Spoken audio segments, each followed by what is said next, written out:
Hello and welcome back. Look, today I get to showcase a part of Bangkok I've never created a video about. This is probably one of the most vibrant, most colorful, most delicious, and one of the busiest and most intense parts of this mega city. This is Yaowarat, aka Chinatown. And for the next 24 hours, I will be showcasing the best that this area of the city has to offer.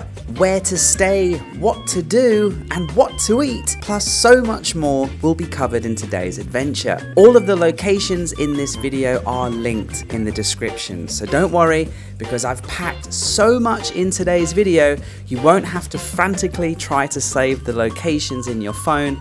Just relax, soak it all in, and if you need the exact locations of anywhere featured in today's video, just check the description. Let's pick things up earlier this morning when I jumped on Zelda and I got on my motorbike and made my way from Sukhumvit over here to the older part of the city into the deep heart of Chinatown, where this colorful, fragrant, amazing part of Bangkok begins. Enjoy this video.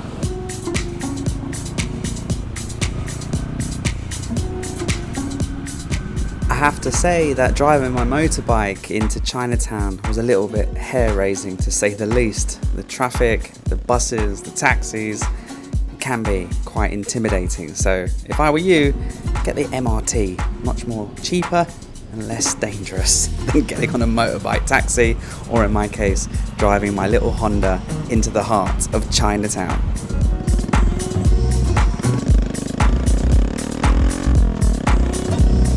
Chinatown is busy day and night, but it gets really busy and comes alive after dark. So I followed the neon Chinese signs in the direction of my hotel, where I parked up ready to check in. Now you're gonna love this hotel, guys, because, well, let me get inside, unpack a little bit, and I'll tell you all about it.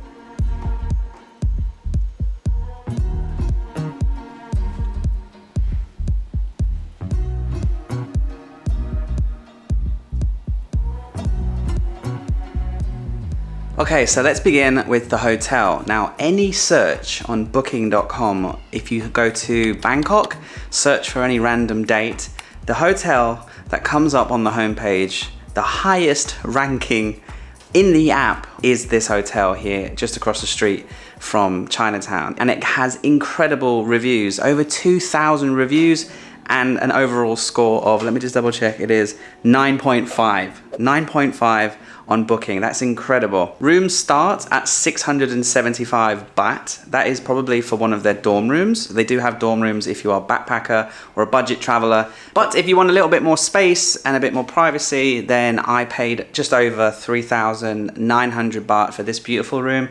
It's got this gorgeous kind of Japanese style to it, quite minimal. It's just the little touches that I really like. So obviously you've got snacks like crisps, seaweed, and emergency ramen in case you get hungry in the middle of the night. I like that. Massive telly, however, huge big TV, which you can just whack on Netflix or your favorite YouTube channel and lie in bed in the evening and just relax, or whack on some street food videos in Chinatown and start saving some places to go explore. Let's grab some coffee, grab some lunch, have a little potter about, and just spend the next 24 hours here in Chinatown. Downstairs at the hotel is a beautiful little cafe and this open plan garden outdoor area, and it was being used for something really cool and unique that I was to find out actually happens every single day here at the hotel. Okay, that's really cool, really cool. I didn't actually know why it was so busy when I arrived. Every single day between 11 and 6, I think, they have this art exhibition or art club every day, every single day of the week. And so whether you're a guest there or not, you go into the cafe downstairs, and if you order a coffee or a drink, you can then purchase, depending on the size, a different canvas, and then that gives you free access to all of the tools, the paintbrushes, the stencils, and you can also pay extra if you want an art instructor. And that's downstairs every day at the hotel. But as you can see in front of me, that's the old Bangkok train station, Hua Lumpong. If you've ever taken the night train to Chiang Mai, for example, you would have come here and got on the train. But this is basically the beginning point of Chinatown. So we'll walk over to the first neighborhood, Thailand Noi, grab a coffee, and we'll share some more of the experience of Chinatown here together. As I've said, Chinatown can be very intimidating and super packed, but this area between the hotel and the first part of Chinatown itself is actually really quiet, full of character, and just a really interesting, beautiful place to be and to walk around on foot. And it wasn't long before I spotted something that looked extremely delicious and very tempting. I think this is a good sign. This is probably a very good sign. You know how it is with restaurants and food related things these days. If it's been on Instagram, if it's been on Netflix, there's always a queue. And Chinatown, I'll be honest with you, is full of very famous eateries that have been featured on many famous channels, YouTube, Netflix, all around the world. And it attracts a lot of people and a lot of queues. But when you see a dumpling lady smashing out delicious looking, steaming, fresh dumplings, and the queue is local people, no one's taking pictures. They're all just on their phone waiting to queue up politely to get their dumpling. I think this is a good sign. I think I'm going to line up for this one.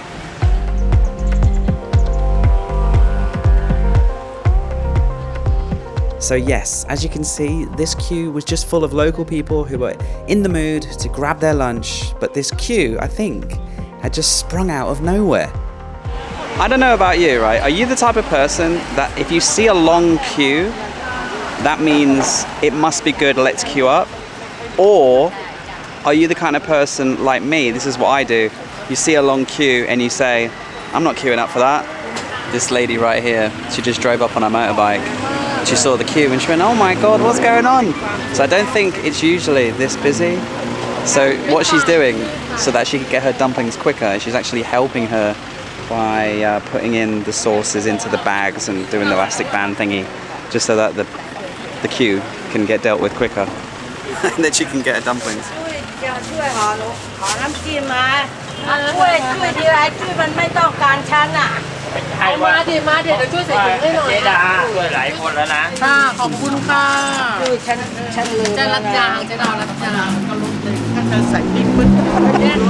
I thought he worked here, but no, he's obviously just been helping her out as well.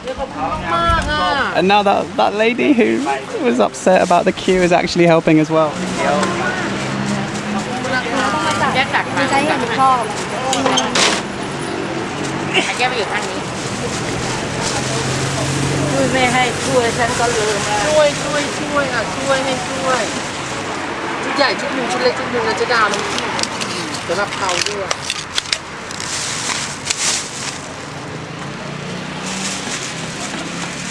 Sawasdee krab. Sa lā bao nung. Ôi, เก่งจังเลยอ่ะ ใส่กระเทียมพริก And dumpling leg nung. ค่ะ Leg. อันนี้5 ลูก โอเค เก่งจังเลยอ่ะ เก่งจากข้างหลังใจหนึ่งจากให้ลูกเอานะ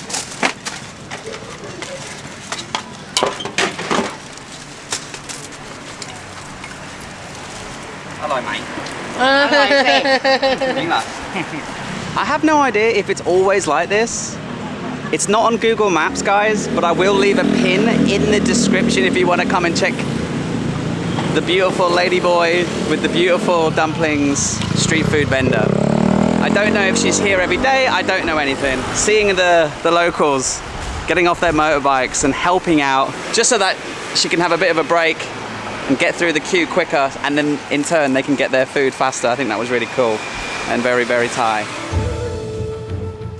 So this area of Thailand Noi, in English, it just means small fresh market. And as you can see, loads of random engineering shops selling second-hand engine parts for motorbikes and God knows what else. I don't know what actual engine part it is because I'm not a mechanic nor an engineer, but it all seems to be the same part. And the smell of oil is pungent.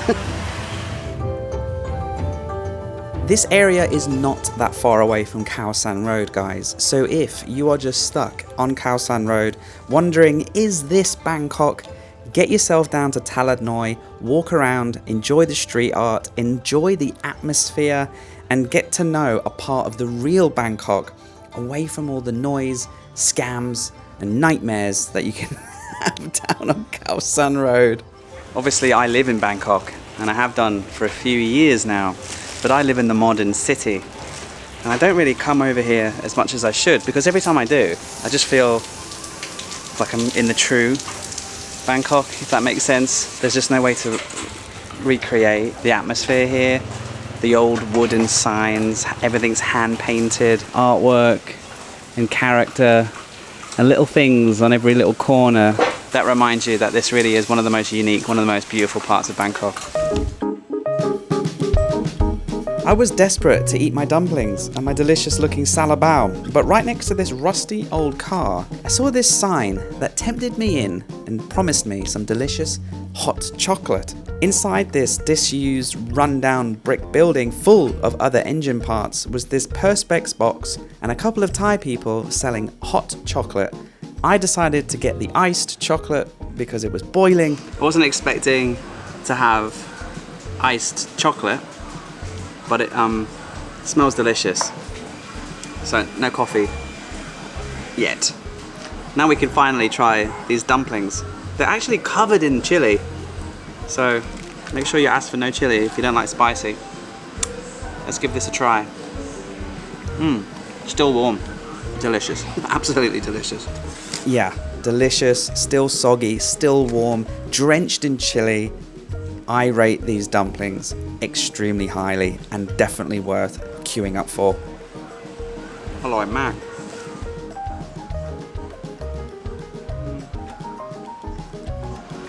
The salabao looks really good. Wash it down with that delicious iced chocolate, and we are ready to continue our journey of Chinatown. That is delicious. Thailand Noi is also full of street art and photography, graffiti. It's a real vibrant place. Come and bring your camera, take some nice pictures, walk around, learn the history, eat the food, get to know the locals, and just, see a different part of Bangkok. Can't recommend Thailand Noi enough. You only need about 1 hour to walk around and get to know it.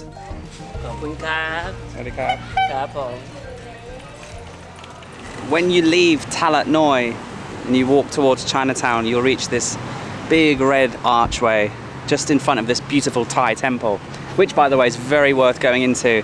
They do close at 5 p.m, but if you go in, you'll see a gorgeous representation of Buddha, and it's always full of Thai people enjoying not only the view of Chinatown from up and above, looking down onto the streets, but also it's just really nice place to go and escape the midday heat, for example, if it's a really hot day. Even though this temple is very much a Thai Buddhist temple in the heart of Chinatown, put it on your list. It's worth dropping by. Only 100 baht entrance, and let's say you didn't have time or you didn't want to visit the Grand Palace or Wat Pho in the other areas of the old town, consider this one. It's beautiful, historical, and the golden Buddha statue inside is a marvel. This is also the start of Yawawat Road, which is the main high street that starts from here and goes for about 1.5 kilometers all the way through from one side of Chinatown to the other. And this is where you'll see the coach loads of tourists from all around the world, but especially from China. And later in the afternoon, around about now, 5 p.m, 6 p.m. onwards, Chinatown just turns into a frenzy of street food activity. It's dinner time, people are hungry, they've been on tours around Bangkok all day, and then they come to Chinatown to eat at the famous, delicious places all around. But this main strip of Yarawat is very, very busy and can be a bit intimidating, if I'm honest. Lots of little side streets and side alleys with lots of surprises. And part of the fun and part of the adventure of Chinatown itself is discovering that. It was approaching 5 o'clock, so a lot of the street food vendors were setting up. So I decided to head down some of the little darker, scarier looking alleyways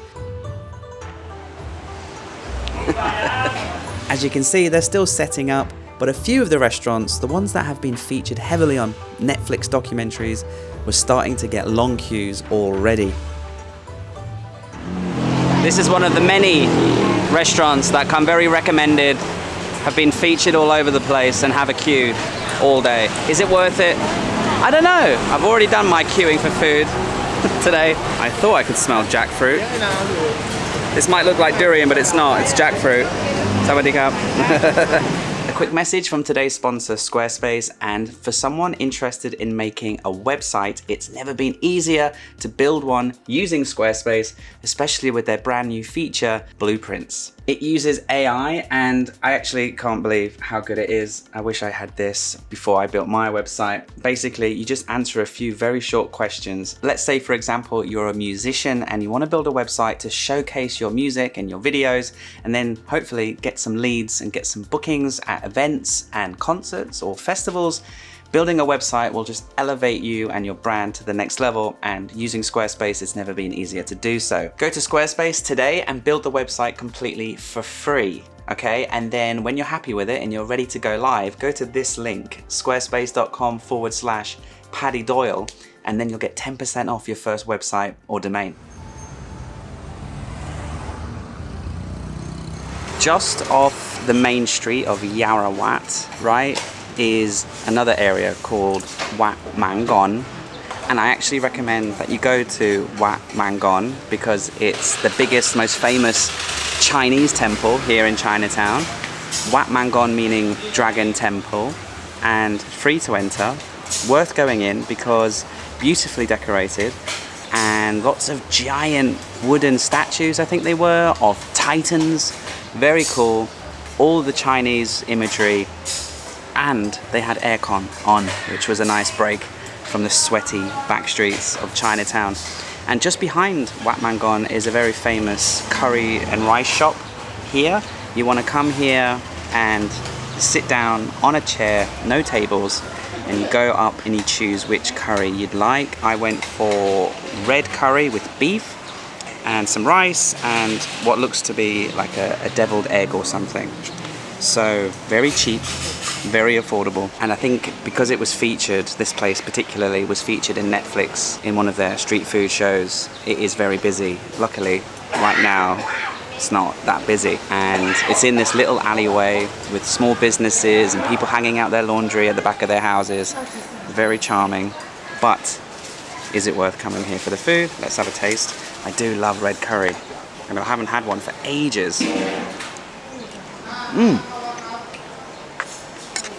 Make sure to garnish it with those crunchy chilies. They're not spicy, but they add a very needed element of texture. I'd say that this curry is delicious. It's very approachable. You know, it's not packed with flavor or spice, but for a red curry with beef, it's decent.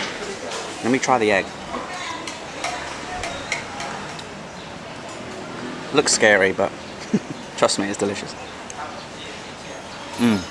If you're in need of something homely, something familiar, something cheap, and the food on the main strip of Chinatown looks a bit intimidating, come and get a curry here. Your wallet will thank you.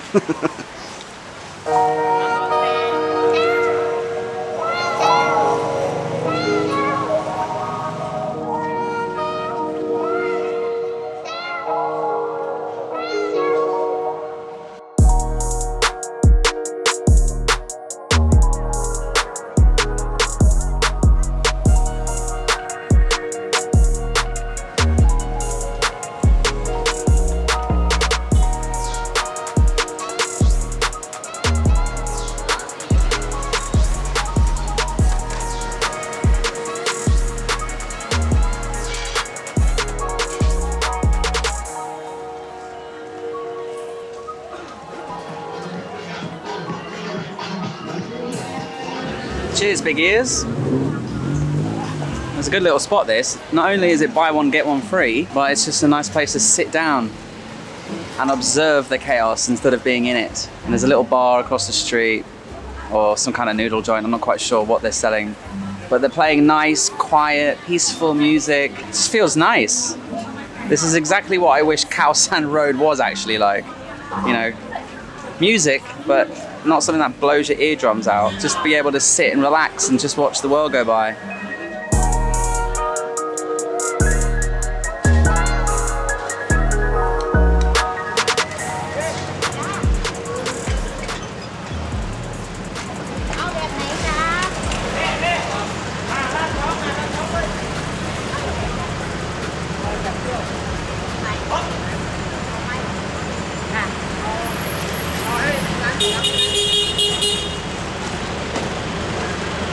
Now this is what you call a drive-through. Try and guess what this beautiful lime green and pink neon accessory front truck is. Any guesses? That's right. It's a trash truck. It was now just after 6 p.m, so Chinatown was getting rammed. Everyone was everywhere and all the street food sellers were busy. There was tuk-tuks driving around, there was people, tourists, it was intense. And I'd eaten quite a lot already today, and I wasn't really in the mood to queue up once again for some food. But, top tip for you, I've got a cool tactic and a little hack on how to find something unique, delicious, and away from all the masses, yet still just a stone's throw away from Yarawat Main High Street. If the main street of Yarawat and the side soys become too much, if you become overwhelmed with the noise, the crowds, and the foods on offering, relax, don't worry. There I've got 2 recommendations of solitude for you if we can make it past these cats. Where are they? They're probably on the roof. You see, Chinatown is a labyrinth, and there are so many of these little nooks and crannies, all the way from Talat Noi to Khao San. But I will link 2 places that you have to try. So this is the first place. It's a little hole-in-the-wall dessert joint. The sign's in Thai, so I don't actually know the real name, but look at it. It's gorgeous, antique furniture, very cool, and they do incredible desserts. I went for this Thai tea ice cream on top of panna cotta and some pearls, and on top was cream cheese with some gold leaf and some delicious dusting. Gold spoon, gold bowl, very fancy, very delicious. The second place was here. It's called Teens of Thailand, a hole-in-the-wall cocktail bar. Now, just so you know, all the drinks here are gin based. And just like many people that came in that night, they turned around because they realized it was just gin based cocktails. They don't do tequila, they don't do rum, but they do delicious gin cocktails. So if you're into that sort of thing like me, come down here, get a seat, enjoy the music, have a few drinks. And then eventually, it was midnight. I went back to my room, got in my gym jams, enjoyed a movie, and got some sleep. Because we're not finished yet. We've still got tomorrow to enjoy the rest of Chinatown.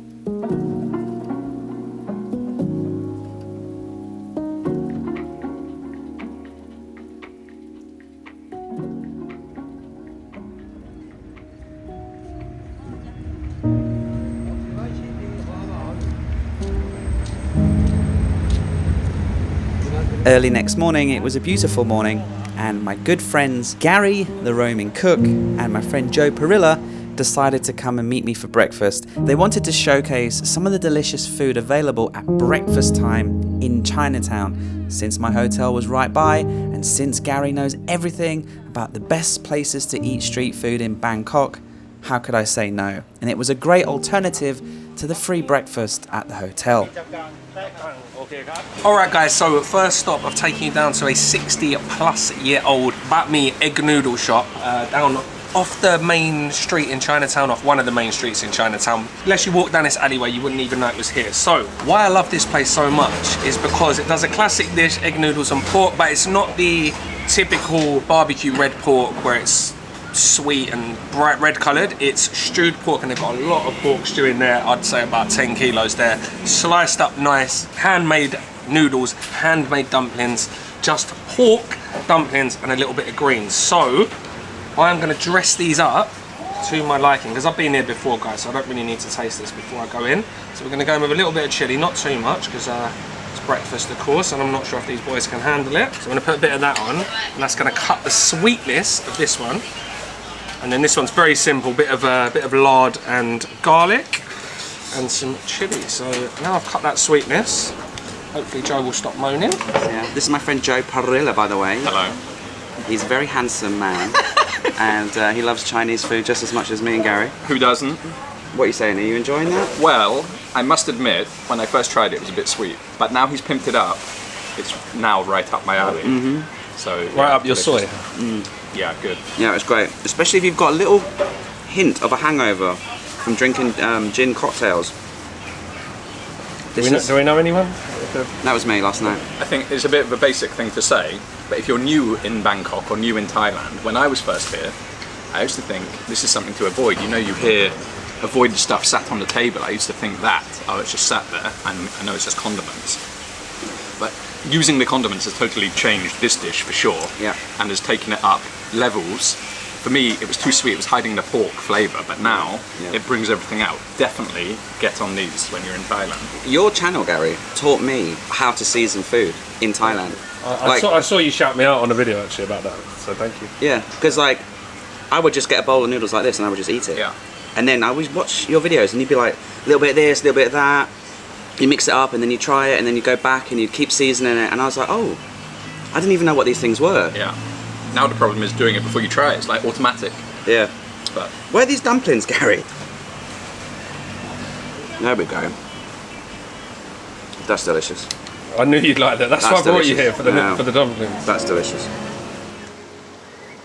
So, me, Gary and Joe, we bonded over that bowl of noodle soup and it was great to catch up, but we were still hungry. We wanted to give you a second option. Maybe you don't like noodles, don't worry. We're going to take you to a really delicious pork satay joint, just about 5-minute walk back through Chinatown towards where I'm staying. And again, Gary says it comes extremely highly recommended. It's lovely to explore Chinatown in the mornings, especially when you're with your friends, just catching up. And Gary's taking us to the second local spot for breakfast. Actually, this is only about 250 meters from the hotel, so really local. All right, so the vibe is 45-year-old satay shop, only sell pork satay, and they do also sell pork liver satay if that's your thing, but this is one of the most famous satay in the area. All the locals know it. look at the char on the outside. I know, you don't usually get too much char, do you, in Thailand? They like to cut it off, but I like the fact that this has got those little black speckles all over it. It's so smoky. Yeah. Cooked over charcoal. It's a shame they don't actually cook them out on the street like you find in other places, but how does it compare? Top 5. Top 3. No, this would definitely be in my top 5 satay in Bangkok. Yeah. Like you said, I just love the char. You can taste the charcoal. Yeah. And you were telling me something interesting about this sauce. One of the big universities here, I think it was Thammasat University, the science department used it as like a module, and they tried to like decipher what exactly are the ingredients so they could recreate it themselves. Is that good? Yeah, good. And it is. Oh, sorry, Paddy. It is good. It's not overly sweet, is it? Not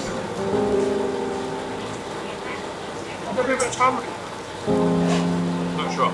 Just around the corner from the best rated hotel in Bangkok. Yeah. Yeah. I know a guy that's been there as well, and he's doing a video about it. And after that second breakfast and so much food and exploration in Chinatown, it was finally time to go back to the hotel, grab a coffee, relax, check out, and conclude 24 hours in Chinatown. I really hope you found this video useful. If you're coming to Chinatown, click the description of this video. You'll find all of the locations there. If you did find this video useful, interesting, then just click like and subscribe. I make loads of videos about Thailand and having adventures all around the world. So, thanks for watching. I'll see you in the next one. Bye for now.